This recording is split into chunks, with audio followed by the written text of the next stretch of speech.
Hi, welcome back, everybody. So again, I'm Dr. Tonya Hernandez, and now we're going to go over Social Work 785, School Social Work Policies and Services, and we're going to kind of go over a review of school social workers and where they came from, how the profession kind of started, and what we're headed toward.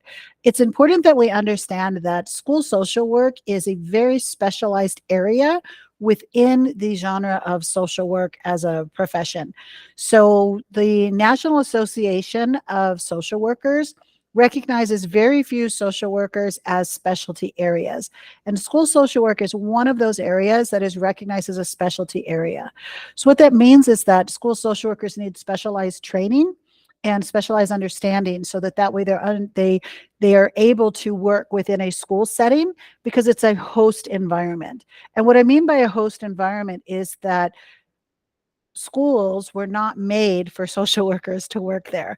If you think about things like social services or things like that, those were kind of made around social work. And so everybody there understands social work policy. They understand social work procedures. They understand how social workers kind of think and what social workers are doing. But in an educational setting, that's not the case because they are educational institutions. And social workers, whether they're hired on as a contractor or as a actual employee of the school district, they are working within a host setting in that they are providing services that aren't traditionally provided inside of a school. So the only other services that they have that work in the same way would be medical social work. If you think about medical social workers, they would work within a medical hospital. And that's not typically a place where people go to get social work services. That's a place where they go to get medical services. And so medical social workers need that specialized training. School social workers are the same way, and that we need to get specialized training in order to provide services within a school setting. So in order for us to do that, we need to understand a little bit more about the history of school social work and how we kind of came around. So we're going to go over that just in this next slide here. So basically, this is kind of a nice little timeline of what we're going to go over right now of how social work has kind of evolved and where we're kind of headed into. So in the 1918, they really started focusing on more attendance and academic achievement. There was a compulsory education laws that started by 1918. Every state in the United States said that it is a requirement that all children must go to school. And prior to 1918, that wasn't in every state. So school was a choice, right? If your parents wanted to send you, they could send you. If they didn't, they didn't. And then we see a little bit of a change between the 1929s and the 1940s in that we became more socioeconomic circumstances, food, clothing, shelter, housing, and the factors in this had to do around the Great Depression. And then in the 1940s, we kind of went into more this intra-psychic and interpersonal issues because of World War II. And then in the 60s and 70s, we kind of changed again, where we were dealing with more racism and drug use, child abuse and neglect. There was more of a humanistic approach to educational factors. And the main factor for this was like this political upheaval that was really happening around the 60s and the 70s. Then if you move on to the 70s and 80s in that decade, we had the IDEA that was passed at that time, the Individuals Disability and Education Act.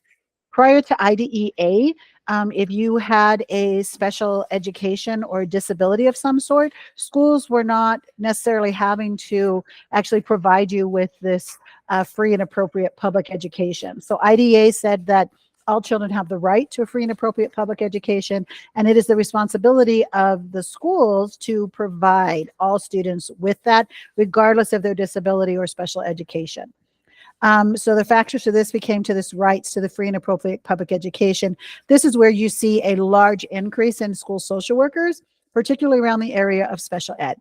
And as a matter of fact, in the 70s and 80s, all the way up until 2000, we were really only allowed to focus on special education children. School social workers weren't allowed to work with general education students at all. And then in the 1990s to the 2000s, there was more of this focus on school climate. So we still had mostly our focus on special education.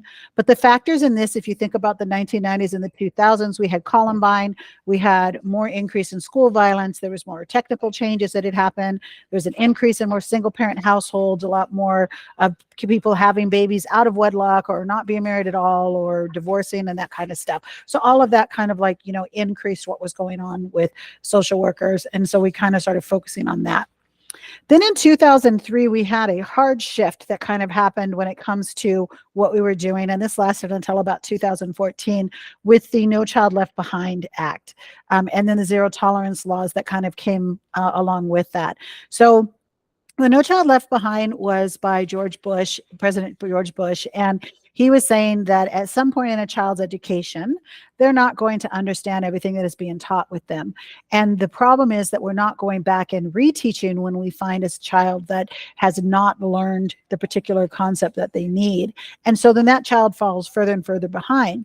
So under IDEA, there was a 3-year educational gap that had to occur in order for the child to qualify for special education. So before they could even test you, the teachers had to show that you were at least 3 years behind. And then it was all pull out. So you either were segregated into a self-contained classroom, not necessarily in the least restrictive environment, or what they call LEA or LEE, least restrictive environment. And like resource pull out and that kind of stuff started happening. So with No Child Left Behind, they said that we shouldn't be pulling kids out of general education because it's hurting them. They're following even more behind on their general education. We should identify them a little bit earlier through the multi-tiered systems of support, which I'll talk about that in another video next week, I believe. And so we're really trying to, you know, work and figure out what's happening. And then at the same time with No Child Left Behind, we really got more and more and more with these zero tolerance laws, where it was like, if a child has any type of an outburst at school or brings anything that could be perceived as a weapon to school, we had zero tolerance for any and all misbehavior or aggression of any means. If any of you have ever hung around children, you know that children are naturally aggressive. It's part of what we have to teach them, the social emotional learning skills. And so what ended up happening with No Child Left Behind is it really left a lot of kids behind, because these zero tolerance laws really caused us to really focus more on minority students. And we just saw them more as aggressive and unable to cope with you know, the standards that we had inside of our schools, the white standards basically that were there. So there were cultural issues and things like that. So we saw a huge increase of the school to prison pipeline, where we would just kind of throw these kids out of school, want nothing left to do with them. And so then they would end up dropping out of school, and before you know it, they were in prison. So they call that the school to prison pipeline, which was a big thing. And then there was, I don't have it on here. I don't know why I don't have it on here, because it was very important. Maybe I just ran out of room. But from 2015 up until present, we have what's called the Every Student Succeeds Act. And with that act, they were trying to say that we also need to start teaching social emotional learning to our kids. Zero tolerance laws are trying to go away. They're trying to bring in more restorative justice practices. And it's just kind of like another pendulum swing that we're kind of happening that's going on from there. So that is your brief review of the social work education.